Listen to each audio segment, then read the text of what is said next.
Brought to you by JK super cement. जब बात हो मजबूती की, कुछ और चुनना रॉन्ग है, क्योंकि सुपर ही स्ट्रॉन्ग है। प्लेयर्स अंपायर सब कंफ्यूज हैं। जेके सुपर सीमेंट से टकराकर बॉल दो टुकड़ों में। जब बात हो मजबूती की, कुछ भी चुनना रॉन्ग है, क्योंकि सुपर ही स्ट्रॉन्ग है।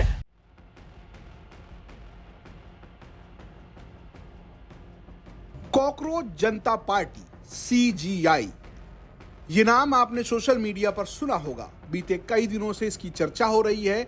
सोशल मीडिया पर एक पार्टी बनाई गई है। ये पार्टी आधिकारिक रूप से रजिस्टर्ड नहीं है, लेकिन ये बात कर रही है कई सारे मुद्दों पर, और सोशल मीडिया पर कई यूथ इसके साथ जुड़ते नजर आ रहे हैं। जिस तरीके से इंस्टाग्राम पर 20 मिलियन के फॉलोअर हुए, उसके बाद चर्चा और तेज हो गई। कहा जाने लगा कि ये पार्टी सिर्फ सोशल मीडिया की पार्टी है। अमेरिका से अभिजीत दीप के नाम के व्यक्ति ने इस पार्टी का फाउंडेशन रखा, लेकिन अब इसका असर जमीन पर दिख रहा है। मथुरा के वृंदावन नगर निगम के सामने एक दीपक कॉकरोच बनकर सामने आया। कॉकरोच की वेशभूषा रखे दीपक जब पहुंचे तो वो कॉकरोच की तरह चलने लगे, कॉकरोच की तरह नाचने लगे और गाना बजाकर विरोध प्रदर्शन करने लगे। नगर निगम के बाहर नाचते हुए दीपक को दिक्कत है यमुना में गिरने वाले नालों से, और कॉकरोच का वेश बनाकर वो नगर निगम को बता रहे हैं कि कॉकरोच तुम्हें देख रहा है। जब दीपक ऐसा करने लगे तो आसपास लोग इकट्ठा हो गए। दीपक ने यूपी तक से बातचीत में बताया कि उनके पास और कोई ऑप्शन नहीं बचा था। जिस तरीके से यमुना में नाले गिर रहे हैं, उसको लेकर केंद्रीय प्रदूषण नियंत्रण बोर्ड और राज्य प्रदूषण नियंत्रण इसकी निगरानी नहीं कर रहा है। नदी में प्रदूषण करना गलत है। जरा दीपक को सुनिए। आज कॉकरोच के भेष में इसलिए आया हूँ क्योंकि पद पे बैठे हुए पदाधिकारी, हम जैसे RTA कार्यकर्ता, हम जैसे सामाजिक कार्य करने वाले व्यक्ति, हम जैसे कुछ और लोग जो मीडिया तंत्र हैं, जो कि गोदी मीडिया से अलग जनता की सच्चाई, जनता की प्रॉब्लम सामने रखते हैं और तथ्य निकाल के जब न्यायाधीश के समक्ष पहुंच जाते हैं तो पद पे बैठे हुए पदाधिकारी हमको कॉकरोच कह देते हैं।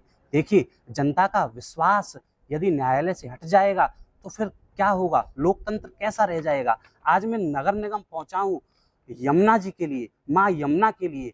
माँ यमुना वृंदावन स्थित केसी घाट से पहले एक खुलेआम नाला यमुना जी में घुस रहा है, और वहीं हम लोग ब्रजवासी यमुना जी को चरण अर्पण करते हैं, आचमन करते हैं। मथुरा वृंदावन में जितने भी अवैध नाले, गंदे नाले गिर रहे हैं, देखिए इसमें कानून है। मैं ऐसे ही नहीं आया हूँ। Water prevention and control pollution act 1974 ये साफ साफ कहता है, इस कानून के तहत बिना अनुमति के प्रदूषित पानी या सीवेज को नदी में जल स्रोत में छोड़ना अपराध है। एनवायरमेंट प्रोटेक्शन एक्ट 1986 ये पर्यावरण को नुकसान पहुंचाने वाली गतिविधियों पर कार्रवाई का सीधा सीधा निर्देश दे रहा है। Central pollution control board CPCB और राज्य प्रदूषण नियंत्रण बोर्ड ये संस्थाएं उद्योगों और नगर निकायों पर निगरानी रखती है। सुप्रीम कोर्ट ऑफ इंडिया ने और NGT ने भी साफ किया है कि यमुना नदी या गंगा नदी, किसी भी नदी में सीधा सीवरेज और नाला खोलना ये अपराध माना जा सकता है। और देखिए, आर्टिकल 21 ये भारतीय संविधान का आर्टिकल 21 अनुच्छेद 21 ये इतना पावरफुल है। इसमें साफ साफ लिखा है जीवन के अधिकार, और स्वच्छ पानी, स्वच्छ नदी हमारे जीवन का अधिकार है। और संविधान में भी 48A आर्टिकल में राज्य का कर्तव्य पर्यावरण और नदियों की रक्षा करना इनकी जिम्मेदारी है। आर्टिकल 51A ये नागरिकों का कर्तव्य प्राकृतिक पर्यावरण की रक्षा करना है। और यदि ऐसे तथ्य हम न्यायालयों के सामने रख देते हैं, अधिकारियों के सामने रख देते हैं, तो ये लोग हमें कॉकरोच कहते हैं। हाँ, हम हैं मथुरा के कॉकरोच। यदि इन अधिकारियों की मलाई खाने पे हम लगाम लगाते हैं, इनको गलत कार्य करने पे हम लगाम लगाते हैं। आज यमुना में इतनी मृत्यु हो गई, लेकिन जिम्मेदारी किसने ली?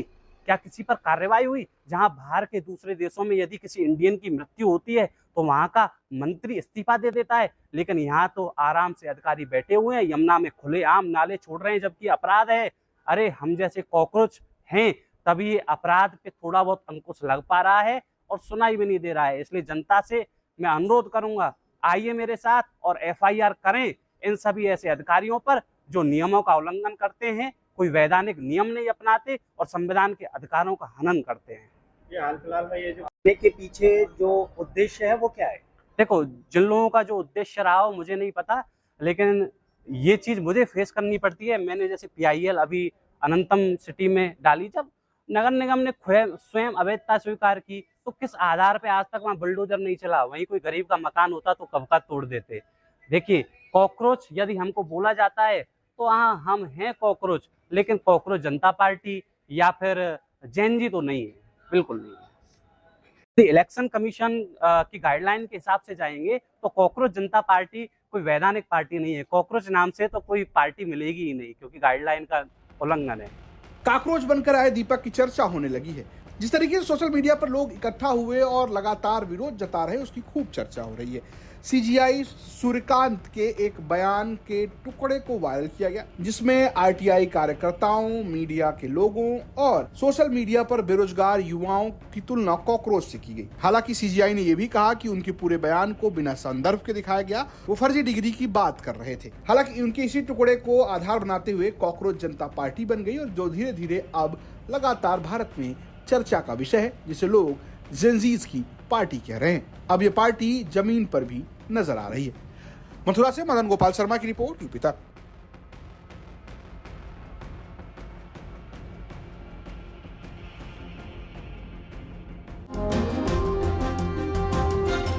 जब कुंभ से हम निकले, इतना विरोध, फिर मुझे समझाया गया कि अरे कुंभ की चीजें कुंभ के बाद खत्म हो जाती हैं, जो विरोध है, जो बात है, वो कुंभ के बाद खत्म हो जाता है।